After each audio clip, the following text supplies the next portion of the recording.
Hello students. हमारा heterocyclic compound का chapter चल रहा है। 5 मेंबर्ड हेट्रोसाइक्लिक कंपाउंड्स हम डिस्कस कर रहे हैं। तो पिछली वीडियोस में हमने 2 हेट्रोसाइक्लिक कंपाउंड्स पाइरोल और फ्यूरॉन डिस्कस किए हैं। उसके बाद आज हमारा तीसरा हेट्रोसाइक्लिक कंपाउंड शुरू करने जा रहे हैं हम, थायोफीन। तीसरा हेट्रोसाइक्लिक कंपाउंड है जी हमारा थायोफीन।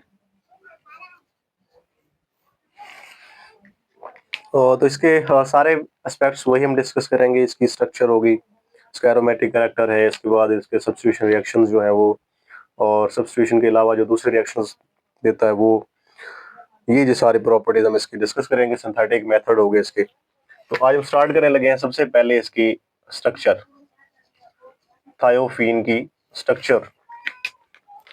स्ट्रक्चर इसकी बिल्कुल वैसी है जैसे अपने पाइरोल और फ्यूरॉन के केस में डिस्कस की थी, बस यहाँ पे हेट्रो एटम का फर्क है। यहाँ पे जो हेट्रो एटम होगा वो सल्फर होगा।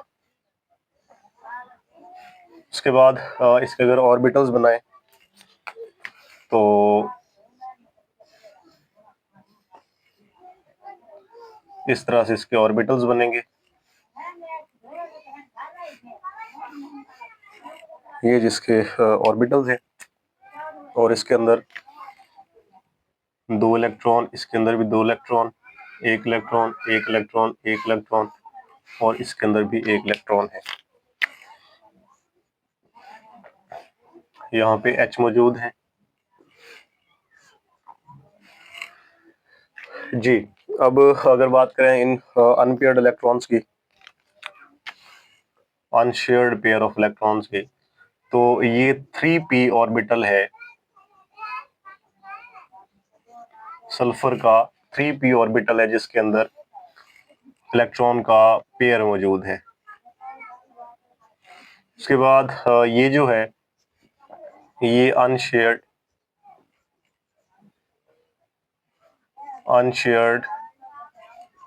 पेयर ऑफ इलेक्ट्रॉन है, और ये sp2 हाइब्रिडाइज्ड ऑर्बिटल के अंदर मौजूद है। उसके बाद ये जो ऑर्बिटल है ये भी sp2 हाइब्रिडाइज्ड है, और ये कार्बन और सल्फर बॉन्ड फॉर्मेशन में हिस्सा ले रहा है जी। कार्बन और सल्फर बॉन्ड, ये कार्बन और सल्फर बॉन्ड, ये सल्फर और कार्बन बॉन्ड। तो इसके बाद अगर इसकी रेजोनेंस की बात करें, ये रेजोनेंस शो करेगा ये इलेक्ट्रॉन्स इस तरह से,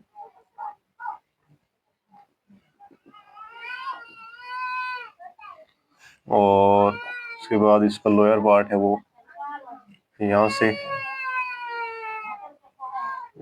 इस तरह से, ये जिसका स्ट्रक्चर है। उसके बाद इसके अगर एरोमेटिक कैरेक्टर की बात करें, दूसरे नंबर पे हम डिस्कस करते हैं जी एरोमेटिक कैरेक्टर। तो एरोमेटिक कैरेक्टर के अंदर इसकी हमने स्ट्रक्चर्स बनानी है।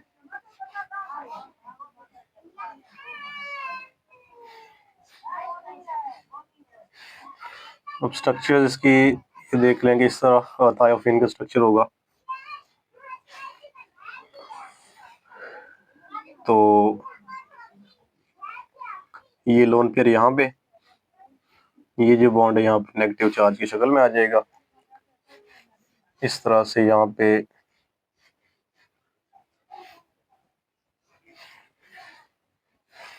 ये मौजूद है। उसके बाद ये नेगेटिव चार्ज यहाँ पे, और ये जो बॉन्ड है यहाँ पे नेगेटिव चार्ज की शक्ल में आ जाएगा।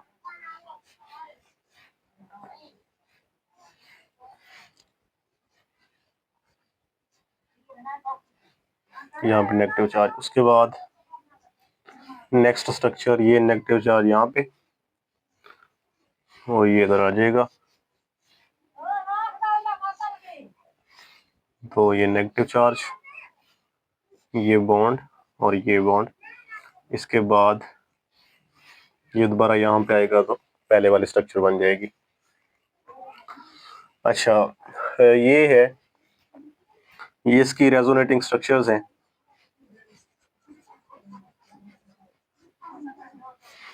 अच्छा, सल्फर के बारे में ये बात है कि सल्फर का ये जो अनशेयर्ड पेयर ऑफ इलेक्ट्रॉन है ये भी रेजोनेंस में हिस्सा लेगा। उसके बाद दूसरा जो पेयर है वो भी रेजोनेंस में हिस्सा लेगा। उसकी जो रेजोनेटिंग स्ट्रक्चर जो है वो ज्यादा बनेंगे, तो इस हिसाब से इसकी मोर रेजोनेटिंग स्ट्रक्चर्स, जब मोर रेजोनेटिंग स्ट्रक्चर्स होंगे इसकी, तो फिर जो इसका एरोमेटिक करैक्टर होगा, एरोमेटिक करैक्टर होगा वो भी ज्यादा होगा। एरोमेटिक करैक्टर ज्यादा होगा तो फिर इसकी स्टेबिलिटी ज्यादा होगी। स्टेबिलिटी ज्यादा होगी, स्टेबिलिटी ज्यादा होगी तो फिर इसकी रिएक्टिविटी जो होगी वो रिएक्टिविटी कम होगी। तो एरोमेटिक करैक्टर और स्टेबिलिटी में ये था जो थायोफीन है ये पायरोल और फ्यूरान दोनों से ज्यादा है और रिएक्टिविटी में सबसे कम है। तो अगर इसका ऑर्डर लिखे हम, रिएक्टिविटी ऑर्डर, अगर पहले एरोमेटिक करैक्टर का ऑर्डर लिखेंगे तो उसमें सबसे पहले ये आएगा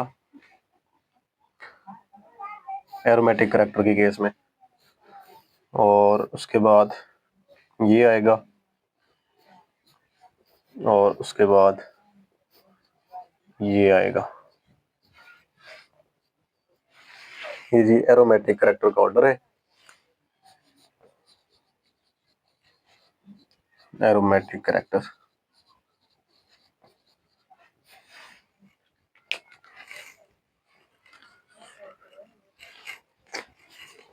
उसके बाद इसके हम सिंथेटिक मेथड्स डिस्कस करते हैं।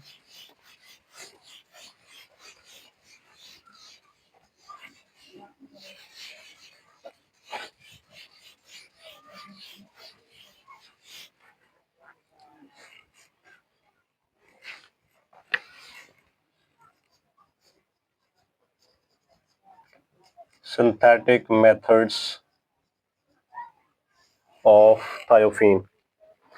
सिंथेटिक मेथड में पहला मेथड हम डिस्कस करते हैं इसका कि हम थायोफीन को अल्केन और अल्काइन से बना सकते हैं, अल्केन से बना सकते हैं जी, फ्रॉम अल्केन। अगर इसकी एग्जांपल की बात की जाए तो ब्यूटेन जो है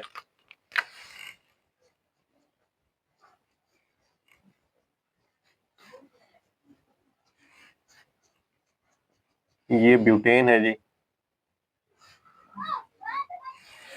इसका रिएक्शन होगा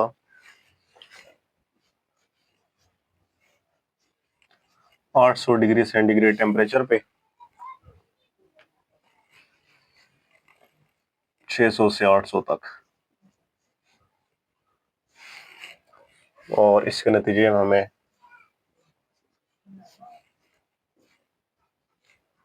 ये मिल जाएगा जी थायोफीन, और प्लस यहाँ पे 3H2S ये गैस की शक्ल में रिलीज हो जाएगी। तो उसके बाद इसका दूसरा मेथड फ्रॉम एसिटाइलिन, एसिटिलाइन से भी बना सकते हैं।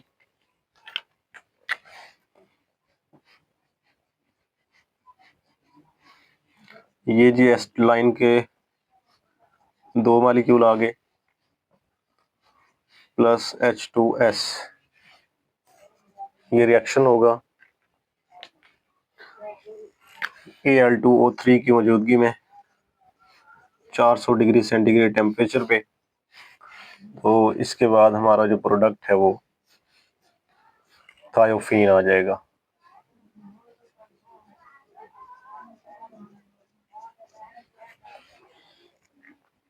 और साथ में यहाँ से H2 गैस रिलीज होगी, ये भी H2S गैस रिलीज होगी यहाँ से। दो मेथड हो गए। उसके बाद तीसरा मेथड देखते हैं from sodium succinate, succinic acid का सोडियम साल्ट,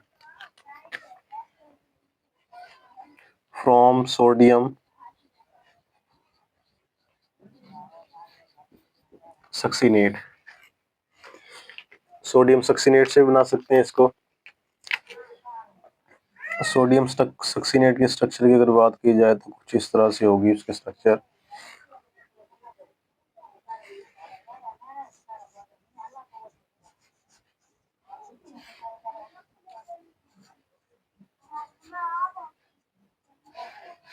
ये है जी सोडियम सक्सीनेट।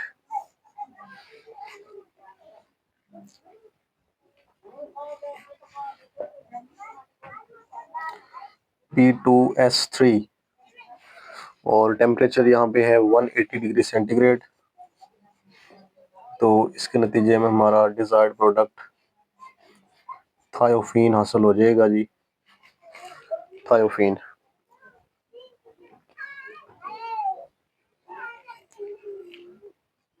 ये इसके 3 मेथड देख लें, फ्रॉम अल्केन, फ्रॉम एसिटाइलिन और फ्रॉम सोडियम सक्सीनेट।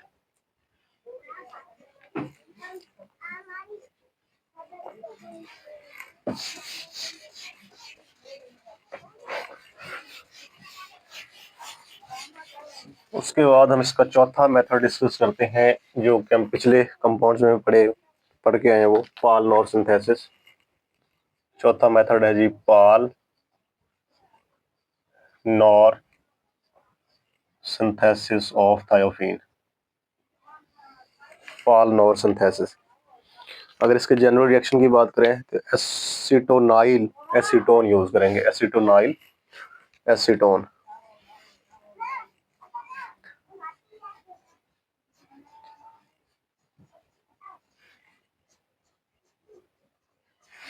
ये जी एसीटोनाइल एसीटोन है।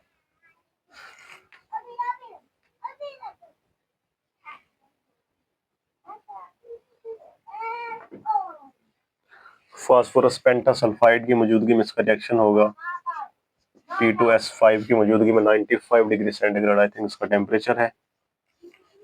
तो इसके बाद हमारा जो प्रोडक्ट होगा वो थायोफीन।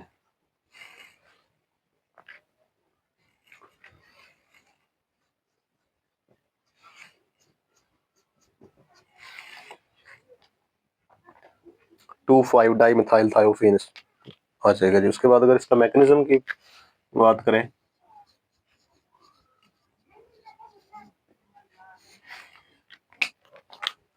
तो मैकेनिज्म में ये कंपाउंड लिखते हैं।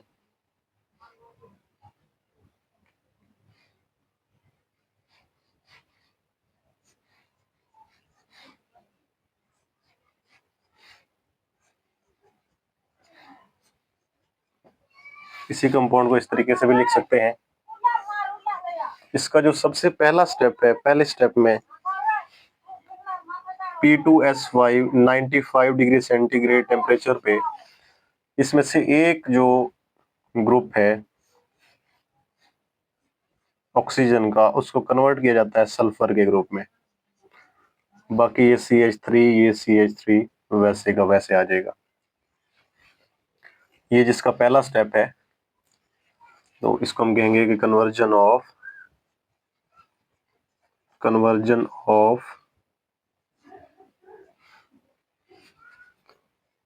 C double bond O group to C double bond S group. ये पहला स्टेप है। उसके बाद दूसरे स्टेप में ये देखो, अगर इसको ओपन करके लिखें यहां से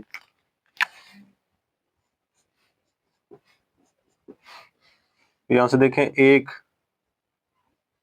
बॉन्ड यहाँ पे शिफ्ट हो जाएगा और ये जो डबल बॉन्ड ये अटैक करेगा इसके ऊपर, ये चार्ज आ जाएगा ऑक्सीजन के ऊपर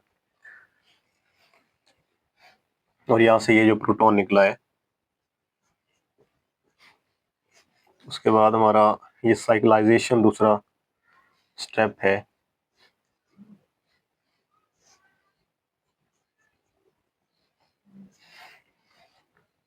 तो ये आ जाएगा जो हमारे पास।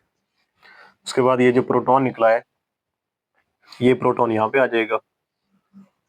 तो ये प्रोडक्ट उसके बाद हमारे पास आएगा OH। उसके बाद आगे रिएक्शन सिंपल है। यहाँ पे जो दो हाइड्रोजन मौजूद हैं इनमें से एक बॉन्ड यहाँ पे शिफ्ट होगा, ये OH निकल जाएगा, यहाँ से वाटर मॉलिक्यूल रिलीज होगा, जिसके नतीजे में हमारा जो प्रोडक्ट था वो थायोफीन, सब्स्टिट्यूटेड थायोफीन,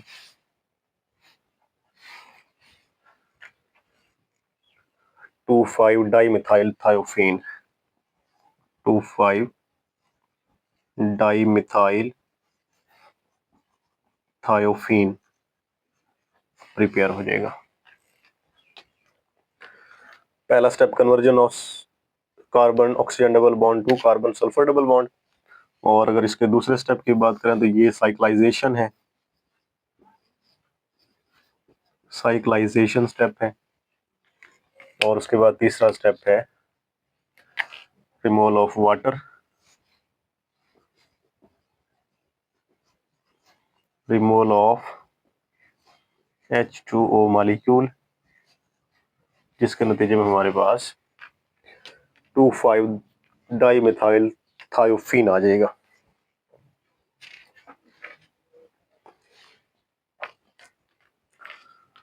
जी, उसके बाद इसका पांचवा मेथड देखते हैं, हिंसबर्ग सिंथेसिस।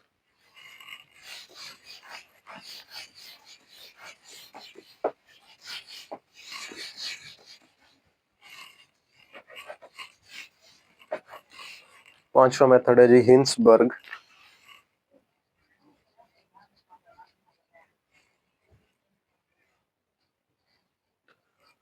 हिंसबर्ग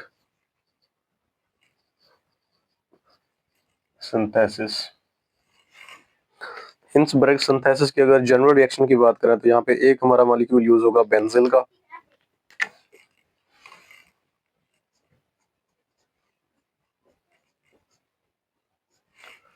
बेंजिल का एक मॉलिक्यूल होगा,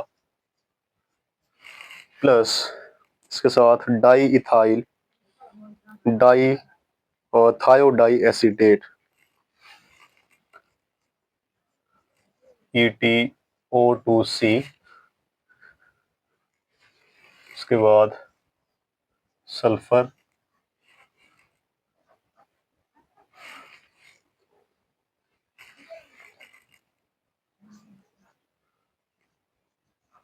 ये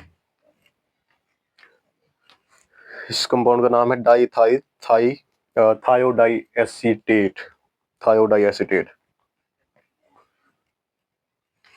तो इसके नतीजे में एक यहाँ पे टर्शरी ब्यूटॉक्साइड यूज होगा, टर्शरी ब्यूटॉक्साइड BuOK+, ये पहला स्टेप है। और दूसरा यहाँ पे हाइड्रोलाइसिस करवाएंगे हम, तो उसके नतीजे में हमारे पास ये प्रोडक्ट आएगा जी।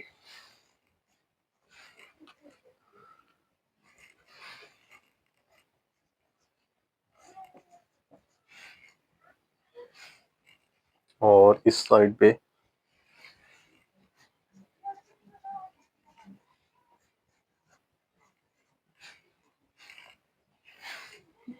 उसके बाद इसकी करवाएंगे हाइड्रोलाइसिस, हाइड्रोलाइसिस कराएंगे तो ये ग्रुप कन्वर्ट हो जाएगा कार्बोक्सिलिक ग्रुप में। उसके बाद जब इसको हीट करेंगे तो -CO2, दो मॉलिक्यूल CO2 के निकल जाएंगे और हमारे पास ये प्रोडक्ट आ जाएगा।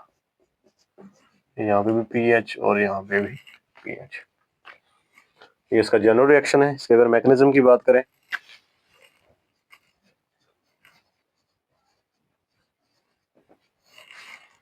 मैकेनिज्म में सबसे पहले वो वाला मॉलिक्यूल यूज करेंगे, इसको हम लिख लेते हैं EtO+C।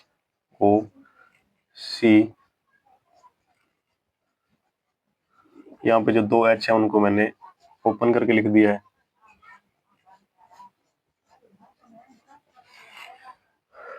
पहला रिएक्शन होगा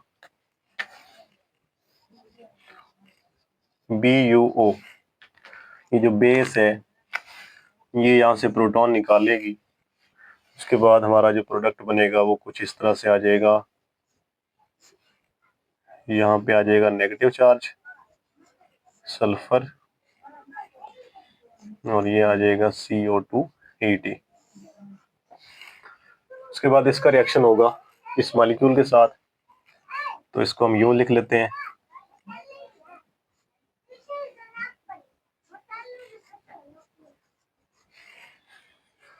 और ये देखें, ये नेगेटिव चार्ज अटैक करेगा इस कार्बन के ऊपर और ये बॉन्ड यहाँ पे शिफ्ट हो जाएगा।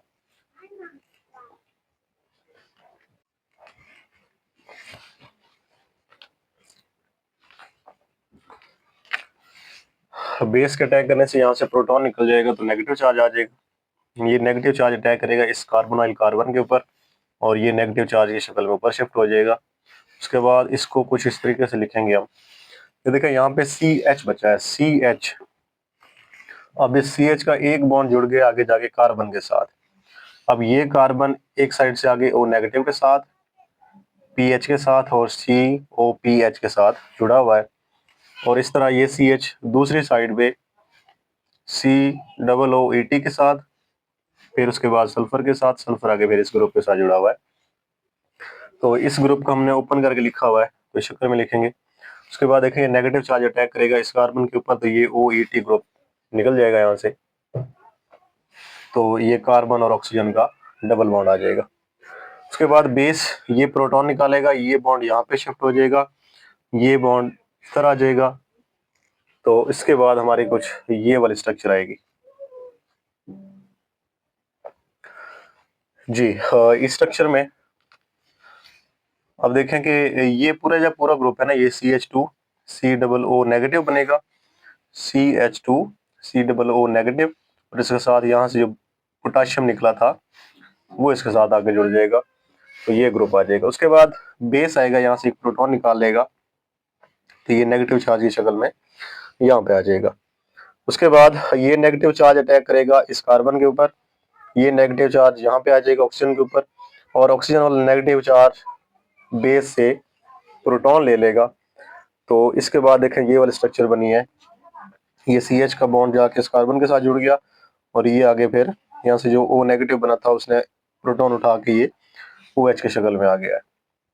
उसके बाद देखें ये बॉन्ड यहाँ पे शिफ्ट होगा, ये OH निकल जाएगा वाटर मॉलिक्यूल की शक्ल में, तो हमारे पास ये वाली स्ट्रक्चर बनेगी। इसके हाइड्रोलाइसिस करेंगे तो ये ग्रुप और ये ग्रुप दोनों कन्वर्ट हो जाएंगे कार्बोक्सिलिक ग्रुप में, और कार्बोक्सिलिक ग्रुप बनने के बाद हमने यहाँ पे इसको हीट करना है, तो यहाँ पे दो मॉलिक्यूल निकल जाएंगे CO2 के, एक यहाँ से और एक यहाँ से, तो हमारे पास ये वाला प्रोडक्ट आ जाएगा थायोफीन का डेरिवेटिव। ठीक है जी, ये दोनों पीएच बच जाएंगे, ये दोनों COO निकल जाएंगे, CO2 शक्ल में निकल जाएगा, और ये वाला थायोफीन का डेरिवेटिव हमारे पास आ जाएगा जी। ये थे इसके सिंथेसिस मेथड, टोटल 5 मेथड्स हैं।